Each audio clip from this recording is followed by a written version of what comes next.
แล้วมาต่อตู้เย็นมีเดียตัวนี้ตัวใหญ่ที่สุดกันเลยนี่เขาสามารถปรับอุณหภูมิอยู่ด้านนอกเลยเนาะมี3ระดับ1 2 3ให้สังเกตเป็นตัวสัญลักษณ์กาหิมะน้อยกลางใหญ่อย่างที่ไปเลยให้สังเกตเบิ่งเลยเนาะแล้วเวลาที่เขาไขตู้ไว้อย่างที่เนาะลืมปิดประตูอย่างที่มันมีระบบแบบดออะลามเลยเนาะมันจะดังติดเวลาทุกท่านบุปิดประตูตู้เย็น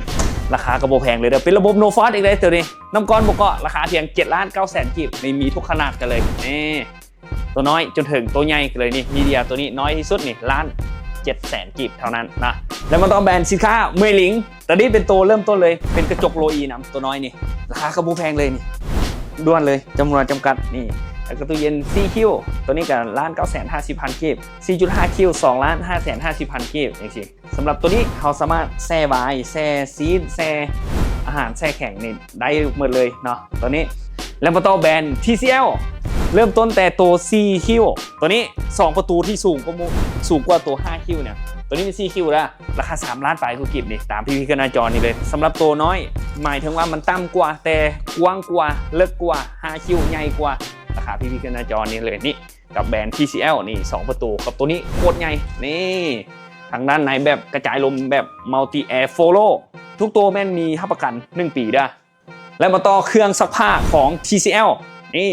มากับ4 ขนาดก็เลยมี8 โล10 โล12 โลและ14 โลคือตัวใหญ่สุดตัว14 โลนี่ซักผ้าห่มรุ่นกลางนี่ได้เลยตัวนี้นี่มอเตอร์แฮงเนาะโคตรแฮงเลยมาเบิ่งวัสดุตัวจริงเลยตัวนี้เป็นแบรนด์ของฮาวาเช่นเดียวกันให้สังเกตว่า18 กิโล TCL 14 กิโลซ้ำๆกันเนาะแล้วตัวนี้ขายแพงกว่าได้แล้วมาต่อตัวนี้จะเป็นแบรนด์ของมีเดียตัวนี้เอกลักษณ์แตกต่างเลยนี่มีภาษาลาวอีกได้นี่เห็นบอกตั้งเวลาซักเลือกซักระบายน้ำตั้งเวลาปั่นราคาตามพี่ขึ้นหน้าจอนี่เลยเด้อขนาด11 โลขนาด13 โลและ15 กิโลตัวนี้และที่คาดว่าได้กันยังคือเครื่องซักผ้าระบบออโต้มาเริ่มจากแบรนด์ TCL ก่อนให้ทุกท่านเห็นภาพรวมว่าแบรนด์ TCL นี่พี่จะยกตัวอย่างตัวนี้12 กิโลตัวนี้ 12.5 กิโลเส้นเดียวกันลองมาเทียบไซส์เหมือนกันต่างเนาะ TCL ง่ายได้มี12 กิโล14 กิโลและ16 กิโลตัวใหญ่สุดตัวนี้ส่วนแบรนด์ไมเดียพี่มี 12.5 โล 10.5 โลและตัวน้อยที่สุดก็คือ 8.5 กิโลเป็นระบบออโต้แล้วก็นี้เนาะตัว25 กิโลคือตัวใหญ่สุดแบรนด์ GL ซะพี่บอกว่าแบรนด์ GL นะ25 โล20 โล15 กิโล11 กิโล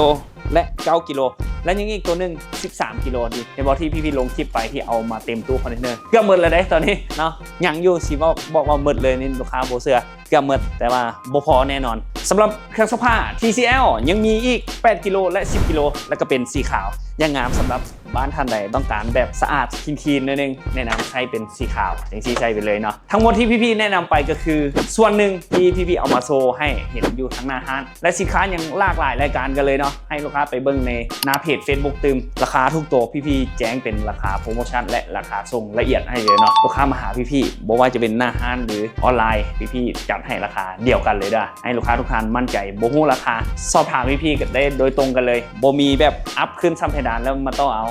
หลายคนที่ค้านต่อเอาราคาเน็ตไปเลยมีการันตีให้อีก1 ปีซ่อมแปลงฟรีอะไรฟรีทุกอย่างได้